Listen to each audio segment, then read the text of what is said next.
La moto. La moto. Acopló la moto. Bueno, continuando con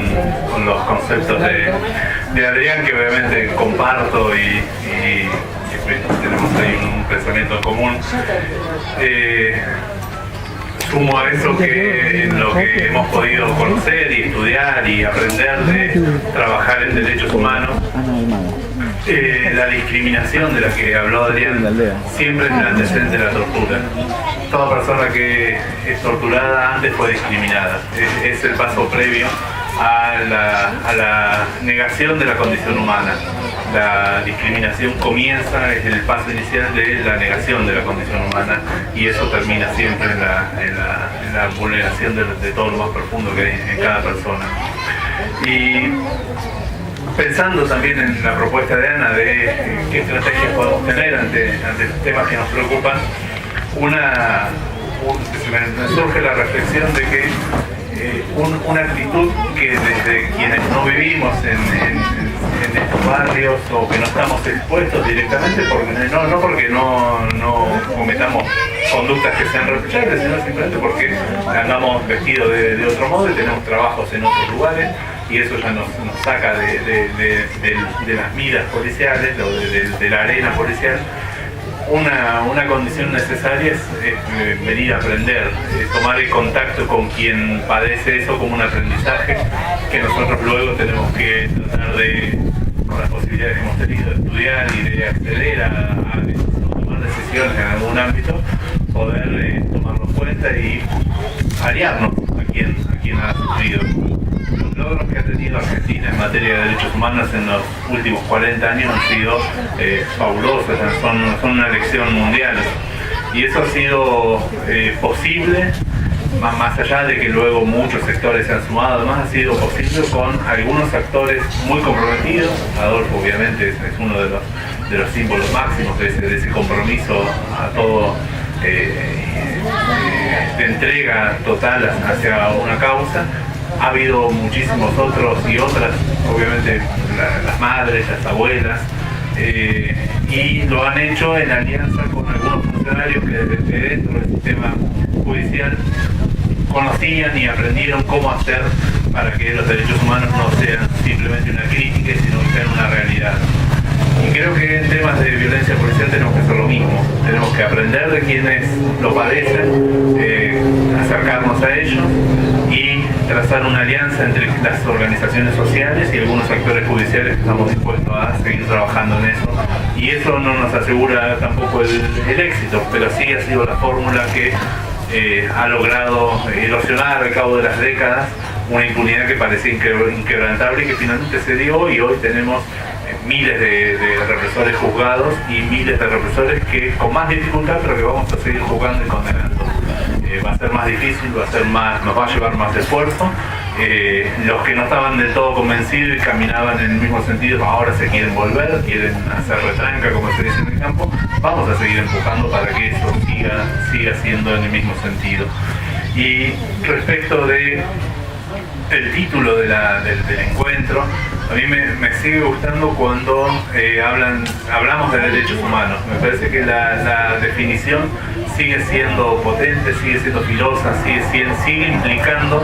una postura crítica, tiene que implicar una postura crítica hacia lo que vemos, y nos tiene que llevar a estar en los lugares donde sabemos que hay sufrimiento,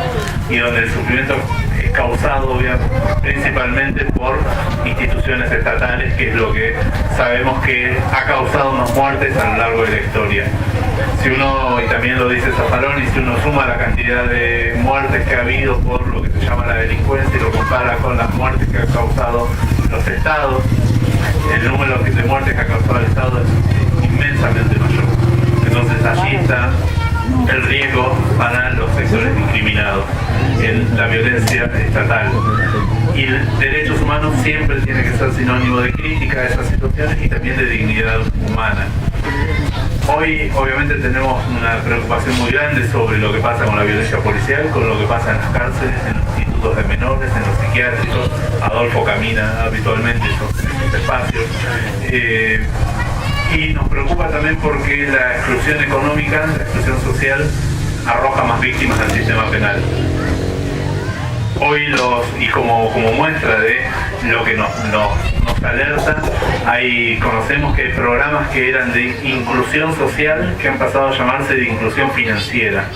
El mismo programa y a la misma gente que estaba trabajando en inclusión social para incluir a gente en la economía social, cooperativa.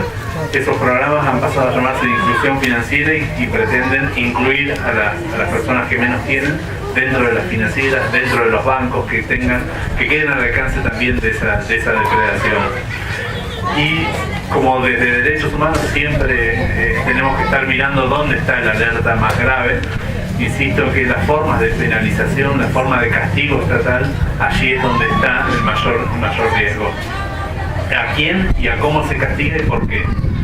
Y ahí la pregunta que como trabajadores de la justicia nos hacemos cuando vemos a quienes se lleva a los tribunales, a quienes se juzga, a quienes nos encontramos en la cárcel, de donde cuando uno va a la cárcel y le pregunta a los pibes allí de qué barrio son, dónde viven, cuál fue su historia, nos encontramos siempre con los mismos barrios, siempre con las mismas historias, muchas veces con las mismas familias, y entonces eso nos lleva a la conclusión de que el castigo,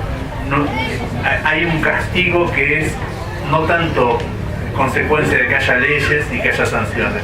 Hay un castigo que tiene que ver con una propuesta política, con una anatomía política, con un modo de considerar la sociedad, según la cual hay algunos que tienen que estar afuera, tienen que ser excluidos, tienen que ser segregados, encerrados y no tienen que volver a pisar las calles, porque si pisan las calles hay gente que se siente insegura o al revés, se siente segura porque hay algunos que están encerrados.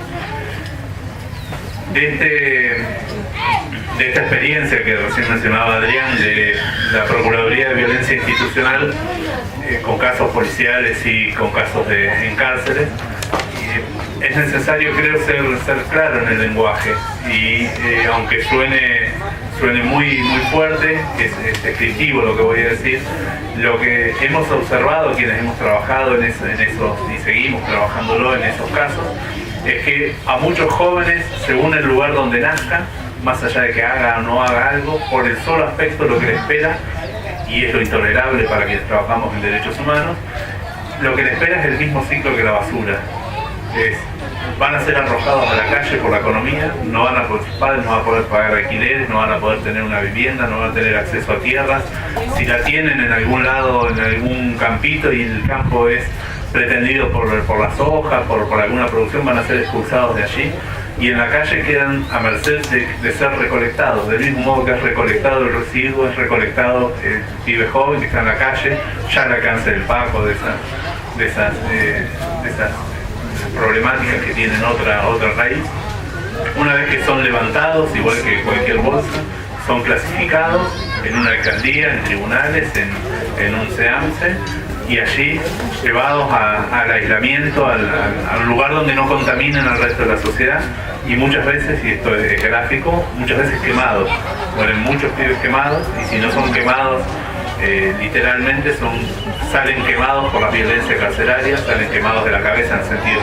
que se usa en las calles. Y eso es lo que es intolerable, lo que nos sigue conmoviendo y nos tiene que convocar a aliarnos para parar alguna y interrumpir algunos de esos destinos que ya sabemos que son así, o que van a ser así. Por eso en esta línea se han naturalizado lo que se llaman los operativos de saturación, que es la saturación de las villas, pero es la cacería de pibes en todas las tardes en los barrios, no hay otra definición, es ir a una cacería de lo que el promedio de funcionarios policiales consideran malvivientes, solo porque están ahí adentro, están en una villa.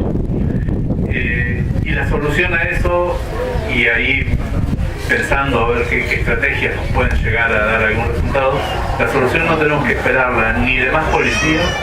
ni de mayor cantidad de cárceles, porque eso va a ahondar el problema. No va a estar, la solución no va a estar en más jueces ni más fiscales, no va a salir del Poder Judicial, y tampoco se va a corregir con más años de democracia. La democracia es una condición simplemente para que eso se corrija o se subsane o se supere. lo que hemos aprendido de la experiencia de los sobrevivientes de la dictadura, lo que hemos aprendido de los luchadores por los derechos humanos, es que lo que detiene esas dinámicas es fortalecer los lazos sociales, las organizaciones sociales de base, el lazo solidario y no sospechoso con el otro, no dejar de tenerle miedo al otro, sino acercarse y ver allí un posible compañero de actividades, convocarlos como han hecho acá y allí intentar emparchar un poco este fenómeno. La violencia policial nunca tiene un solo actor, nunca es un solo policía que sale a buscar víctimas, sino que es todo un cuerpo institucional que tiene una política históricamente arraigada en ese sentido, discriminadora, racista, y que tiene el aval judicial mayormente, salvo excepciones de jueces y fiscales muy dignos y defensores que luchan contra eso, y al mismo tiempo que no tiene un solo autor, no tiene una sola víctima. Cuando uno recorre los barrios o conoce gente de los barrios, ve que las víctimas son muchas, son colectivas también, y eso nos tiene que hacer pensar en soluciones también integradoras, y lo único que tiene potencia para sobrellevar esas situaciones es la política social, la militancia política, el encuentro de personas alrededor de sus ideas políticas y sociales y la transformación mediante todo lo que se pueda entrelazar el lazo social. Y nos negamos también, y vamos a seguir señalándolo, a que la seguridad de algunas personas, la tranquilidad de algunas personas sea el correlato de que otras estén encerradas, porque eso es sacrificar personas. Es la práctica que se veía, que conocemos de los mitos de los pueblos originarios, donde se sacrificaba al más puro, a la más pura, a la más bella, al más bello, al joven y demás. El sacrificio de lo más valioso en aras de un dios hoy está pervertido en el sacrificio de los desechos en nombre de una seguridad que no está, sino que es parte de un negocio de comercialización de la seguridad que tiene un interés económico ahí atrás. Para terminar, y pensando en que, o sabiendo que vamos todos a tener que ser creativos, más creativos de lo que hemos sido también, me gustaría contarles una historia que quizás alguno de los que con los que hemos compartido universidad y demás me haya escuchado, pero que para mí grafica lo que es la creatividad en condiciones difíciles, como creo que las que hemos tenido este tiempo y vamos a seguir teniendo, y todo indica que se va a profundizar la dificultad para trabajar estos temas. Cierta vez, tomando un testimonio, entrevistando a un sobreviviente de la dictadura, él me contaba que había sido secuestrado, que había sido llevado a un centro clandestino en Bahía Blanca, que había sido torturado y que había sobrevivido. En algún momento lo largaron y se recluyó en su casa y no podía salir de ahí. No, pasaban los meses y estaba encerrado y no podía, los amigos habían dejado de visitarlo porque era sospechoso tener contacto con él, y estaba allí encerrado, y lo que podía hacer intentaba hacer desde ahí, es que su familia siga su vida lo más inserta posible en la sociedad. Entonces empezó a mandar a uno de sus hijos al jardín de infantes. Y el problema que este militante me contaba, el problema fue cuando a la maestra del jardín se le ocurrió que los chicos iban a ir al lugar de trabajo de cada uno de sus padres. Cuando el chico le dijo que estaban yendo a la oficina de un padre, a la fábrica donde trabajaba otro padre, él me decía, maldije a la maestra. ¿Cómo se le puede ocurrir eso si yo estoy escondido dentro de mi casa y no tengo trabajo y no le puedo explicar ni a mi hijo ni al resto de los chicos cómo es que estoy acá encerrado? Y me contaba este amigo que pasó noches enteras pensando qué voy a hacer cuando la semana que viene tenga que afrontar esa situación, y finalmente una mañana se levantó y le dijo al hijo, vengan a casa, vengan con los chicos a casa el lunes. Y unos días antes se fue, en una de sus pocas salidas de la casa, se fue a una juguetería y se compró un juego de magia. Y pasó días estudiando, aprendiendo a hacer magia. Y cuando el nene dice que estaba con inquietud diciendo, Kiki, vamos a traerlo a casa, pero si vos no estás haciendo nada, le decía. Y él le prometía, dice, vos traelo y yo te muestro qué hago. Y cuando llegaron los chicos, era un mago, había aprendido trucos de magia, les hizo magia y él nunca había su hijo tan encantado con la profesión de su padre que no la conocía. Yo creo que esos ejemplos de dignidad cuando estamos acorralados, cuando no queda creatividad, eso es lo que esos ejemplos creo que son los que nos tienen que inspirar para con ternura y con cercanía y con creatividad crear algo que nos saque de la encerrona. Muchas gracias por